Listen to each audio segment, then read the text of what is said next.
Today's topic is mindful communication. Now, this is one of the things that I've noticed that's changed in the way that I communicate is that I listen. I have a limitation on my ability to listen, and it's called being a man. It was this situation which consisted of Sue saying something, Sue's my partner, it going over my head because I'm in a mind loop, and then her looking at me and saying, "What's the last thing I just said?" And me not knowing. And all us guys, I think, will have experienced that. That is now extremely rare. I'm not trying to suggest it never happens. I came from an environment where being right was really important, and actually being right was very important because I was in IT for decades, and to speak meant that what you spoke about was in your domain of knowledge, and other people would make it a very uncomfortable place for you if you weren't correct. So two things would happen when somebody was speaking about something. One is you would want to get to where they're going first so that you're ready for a question. And the other is you would be processing what they were saying, and that might take you away from their conversation. People in IT communicate differently. And the same thing, people in accountancy and so on, and there's various professions where communication isn't mindful. And so what happens is you fall into this behavioural pattern of not listening. And then I started to listen. One of the reasons that I began to listen is the realisation that I wasn't going to learn anything new in the time that somebody else was speaking, and I didn't need to have the right answer. Another thing that I learned is about speed of communication. For instance, I learned the power of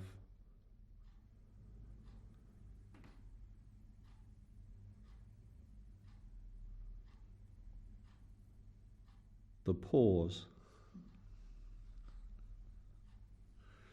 I learned that if I'm communicating, rather than trying to get what I'm saying into the space in somebody's head, it was better to let them empty that space with a bit of silence. You notice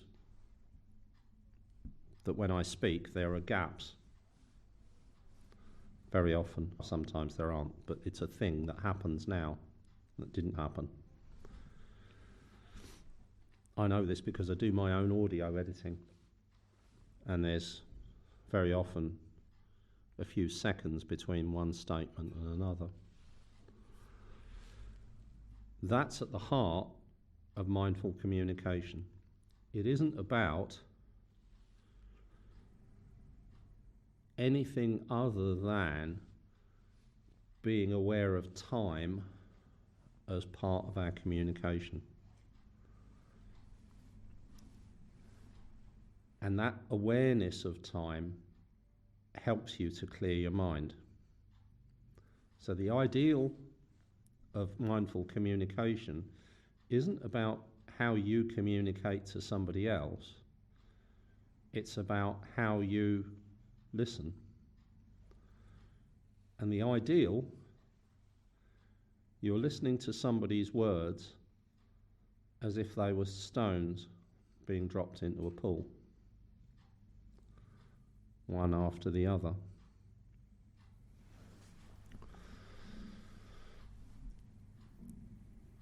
That's mindful communication. It's awareness of the time, and it's comfort with silence more than anything else. And bit by bit, you'll develop the capacity to listen.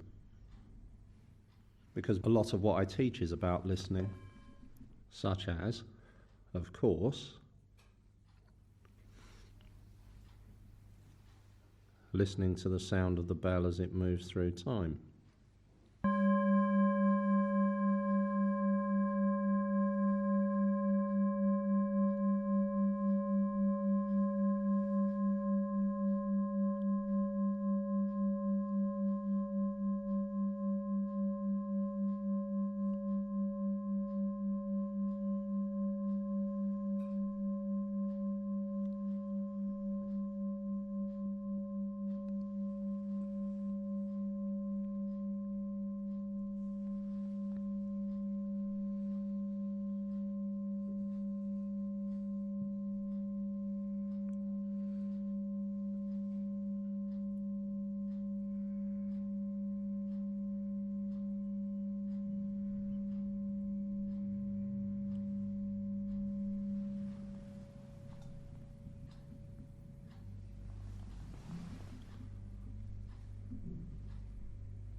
And listening to the ambient sound.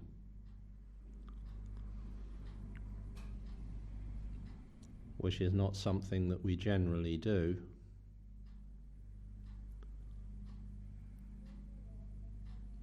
And which we find brings us into presence.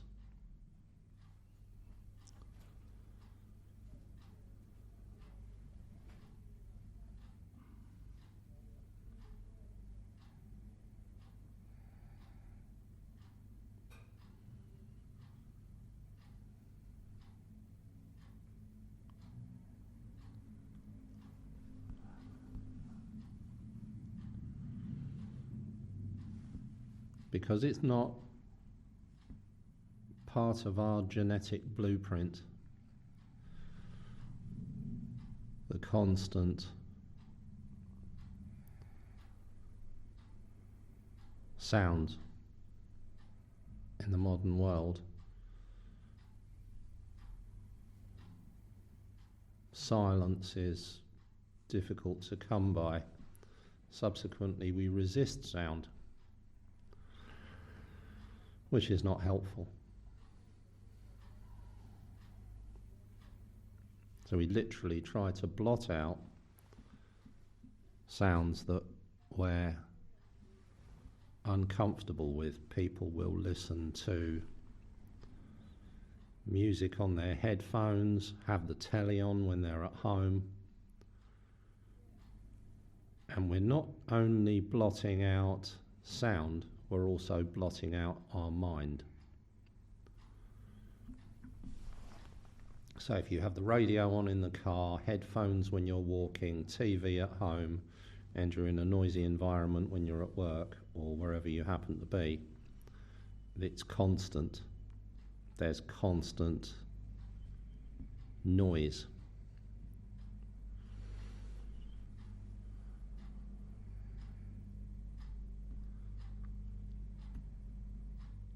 And the listening process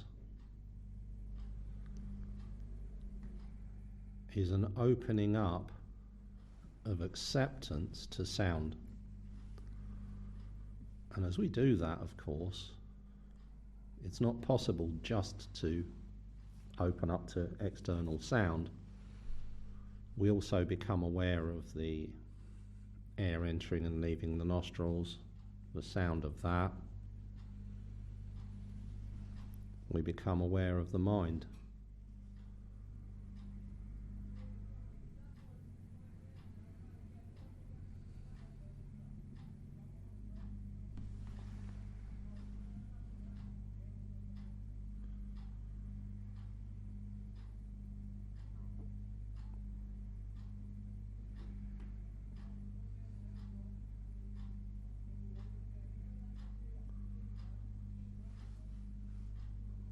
And a way of acceptance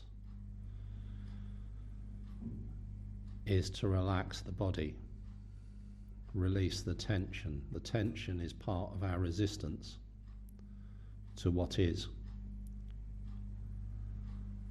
So releasing tension in the body opens us up to the ambient sound and to the thoughts and to the feelings and the sensations and the activities of the mind. And then when we listen, we're listening to the activities of someone else's mind.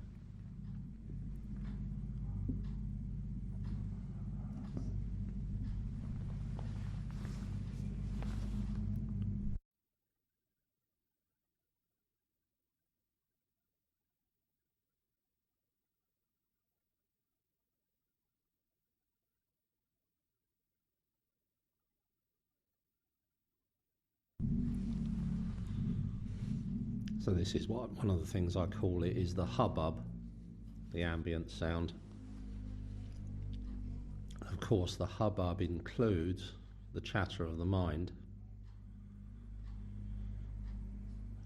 and the flow of sensory experience, feelings in the body, tension in the body.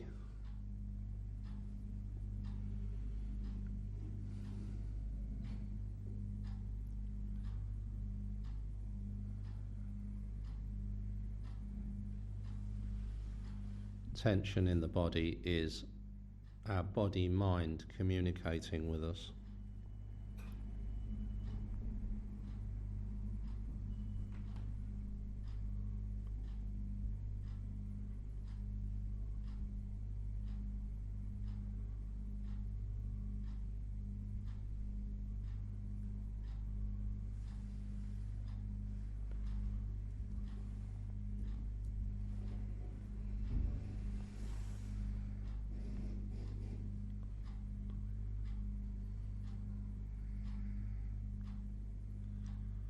And so we're fortunate here in Bromley Common because there's building work going on. There's what sounds like a generator. There's drilling, there's traffic, there's airplanes, there's voices.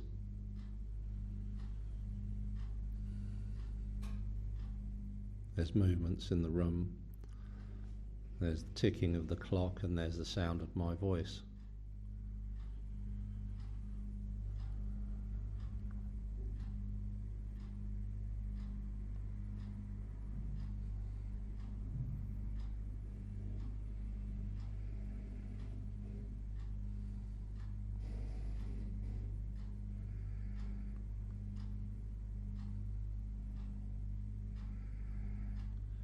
And then there's the chatter of the mind, or if the mind is relatively silent,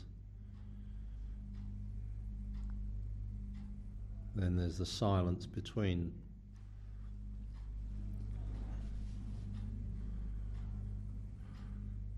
One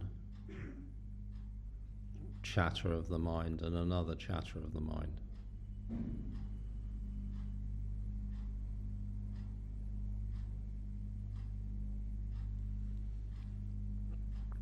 So we can sit with the ambient sound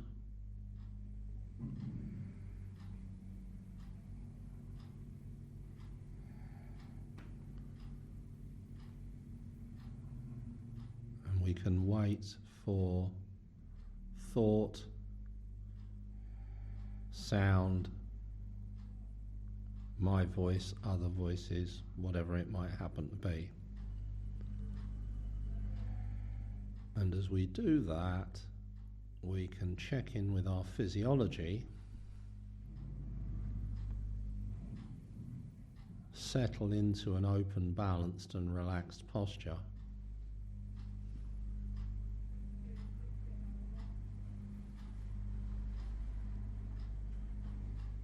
As we wait calmly and relaxed,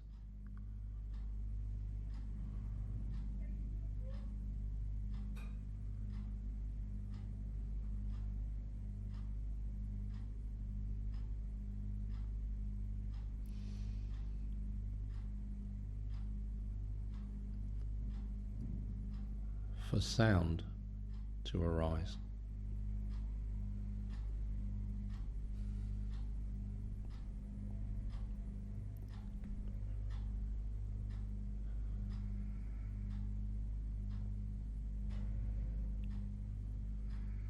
We can let the sound in and notice that the resistance to the sound is tension in the body.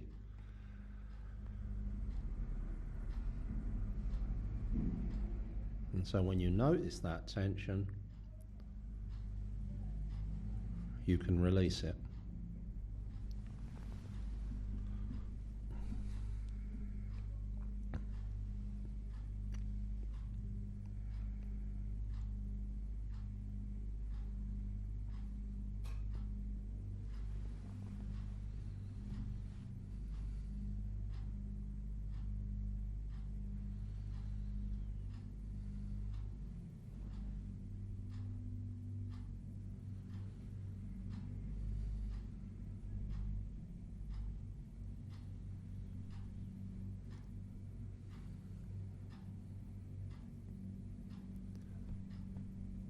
Head balanced comfortably, tongue gently in contact with the sharp part of the bottom teeth, elbows by the side, allowing your arms to hang,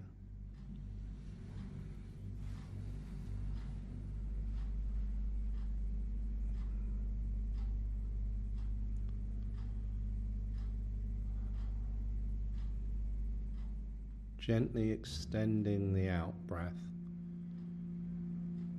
and as you do so,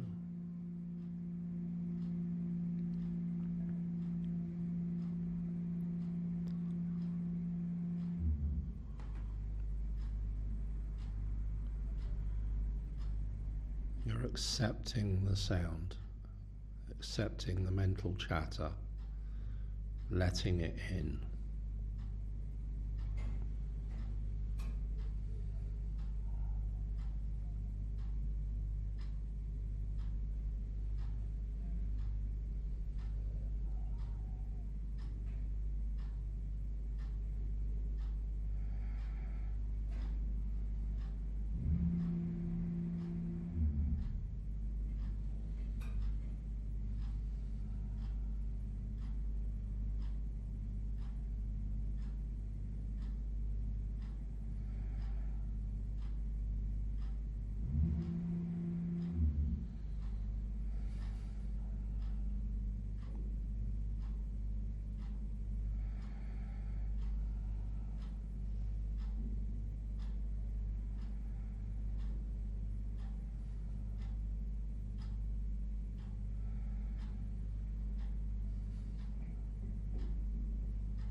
Gently releasing the tension from the eyes, from the jaw, from the shoulders, from the hands, from the torso, the chest, the back,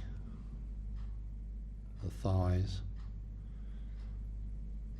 wherever it might happen to be on the out breath, and allowing the hubbub of sounds and thoughts to wash over you.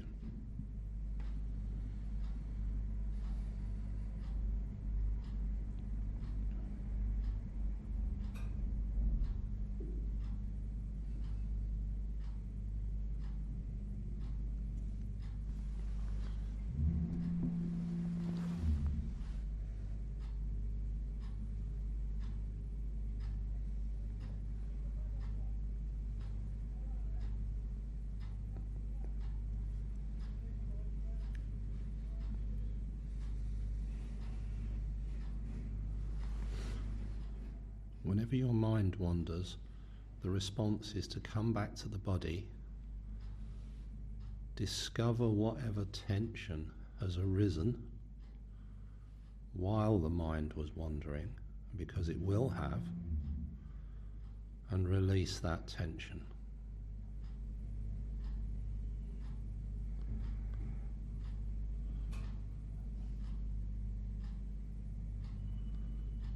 And allow the sound, accept the sound, Mind wanders, back to the body, release the tension, accept the sound, the hubbub, the thoughts, and repeat. Practice this for the next few minutes.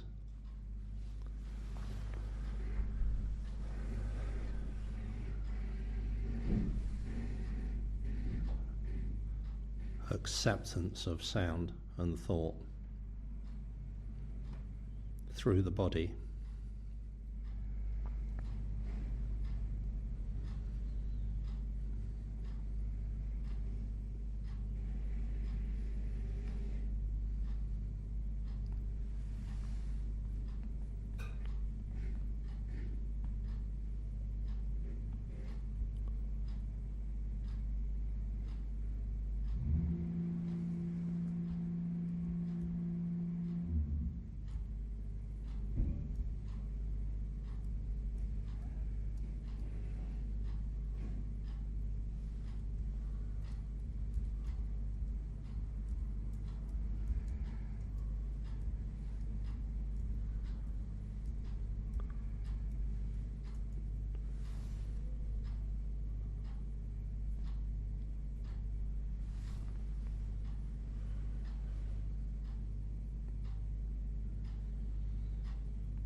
If your mind's drawn into a specific sound, which is what the modern mind does, notice that, step back,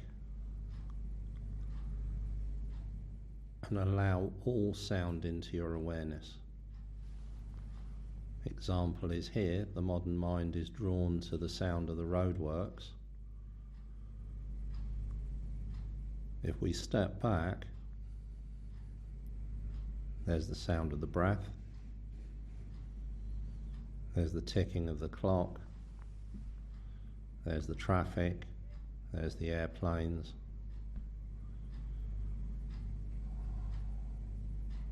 and there's thought.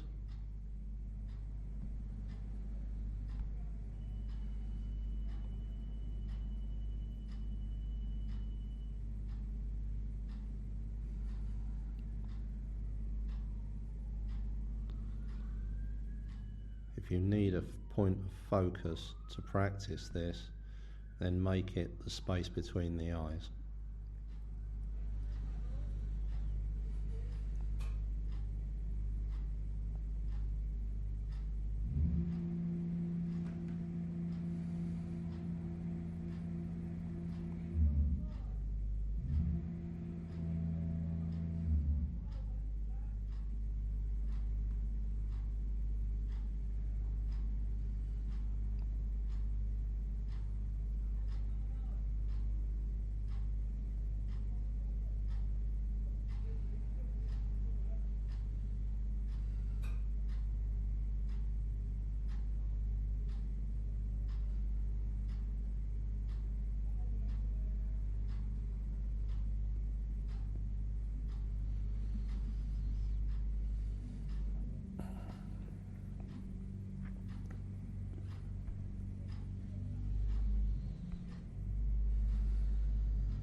So now maintaining a soft and gentle and light focus on the space between the eyes.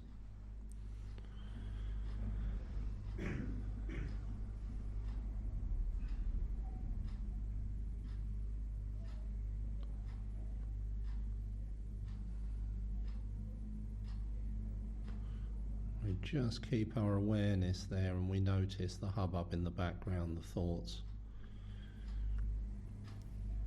sensory experience, emotions, smells, tastes, sound, balance, tension, tiredness, warmth,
So if your mind tries to draw you out of the focus, soften it.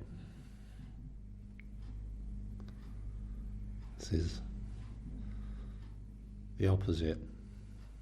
This is the counterintuitiveness of working with the mind for real. The more your mind tries to draw you into a narrative or focus on a specific element of your experience, or draw you into a mind loop, or repeat something, or do anything other than focus gently on the space between the eyes and notice all of the phenomena in the present moment, our response to it is to lighten our focus on the space between the eyes. Make it softer and gentler, so that there's only just a very light touch of awareness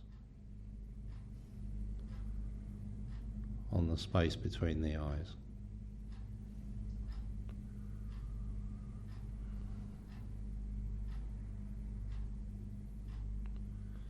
This is the opposite of concentrating hard on it.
Again, checking in with the body, letting the tension drift out of your eyes, your eyebrows, your forehead, using the out breath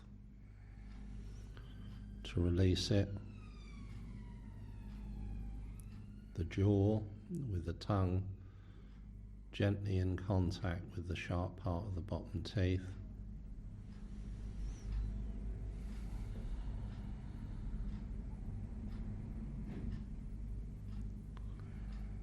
Releasing that tightness with the out breath, the shoulders,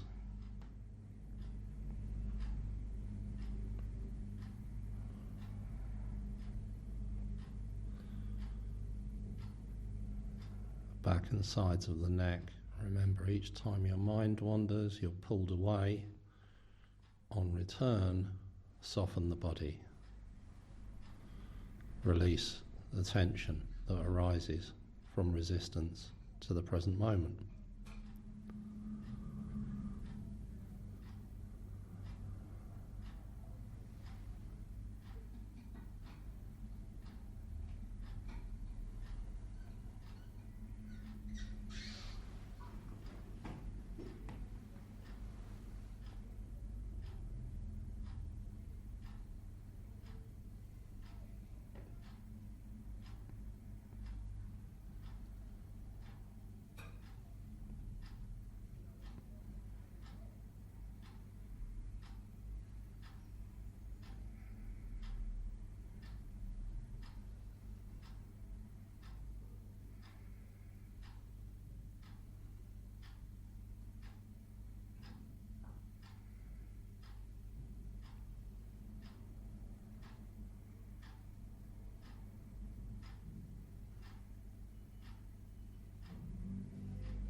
moving that same light touch to the belly, to notice the belly rising and falling.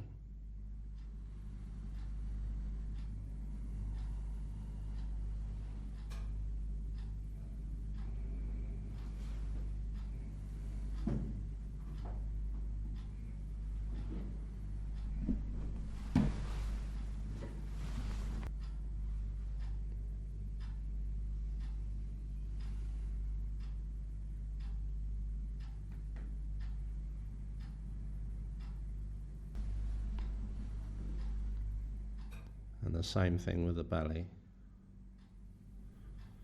Mind's drawn away, thoughts arise, attention's drawn to a sound, whatever it might be, coming back and softening the body as a response to that.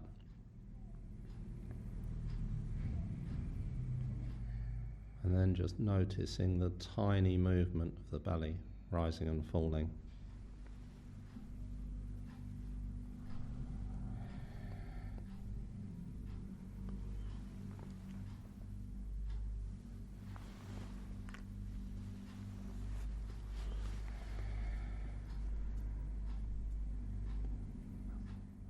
And noticing the passage of the hubbub of sound through time.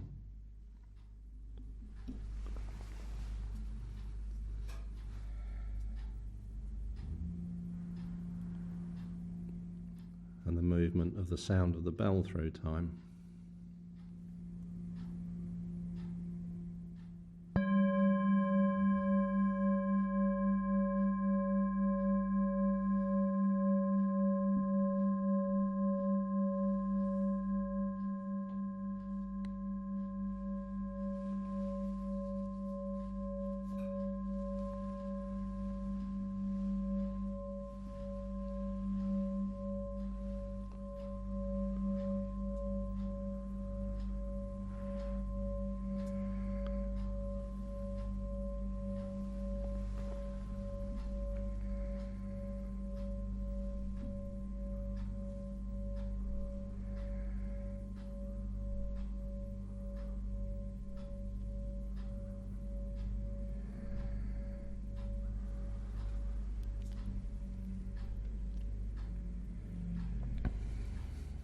And then whenever you're ready, in your very own time, return your attention to your surroundings.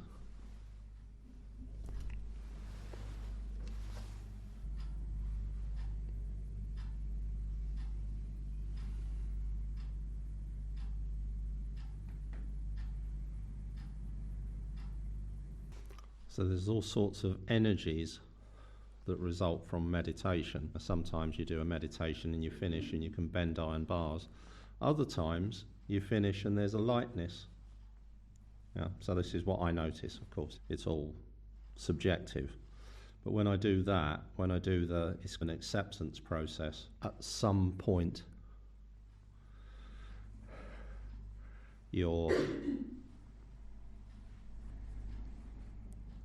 mind's drawn away, or an Amazon driver comes to deliver something, or the plumber comes to fix a plug, which is what's happened to Ruth. And if you get into the swing of that, where what you're doing is responding to the hubbub, which is what the Amazon driver and the plumber are, they're part of the hubbub, as was the sound of the roadworks, which basically disappeared after a while. Then what you're doing is this is acceptance. Remember, acceptance is allowing yourself to feel however you feel in the present moment. And so when you're communicating with somebody, relaxing as a response to their conversation, their speech, whatever it might happen to be, using that as a tool to accept it, allows you to deal with it even if it's uncomfortable, and to stay present. Probably if you're interacting with someone, you're better off focusing on the movement of the belly rather than the space between the eyes. But you can, in your day, come to the space between the eyes and let the hubbub in, and then let the thoughts in, let the emotions in, let everything in. And notice that the tension is the part of the resistance to what is the present moment. Okay, we don't want to spend too much time trying to resist the present moment because it's not helpful. Okay, so that's it for today for mindful communication.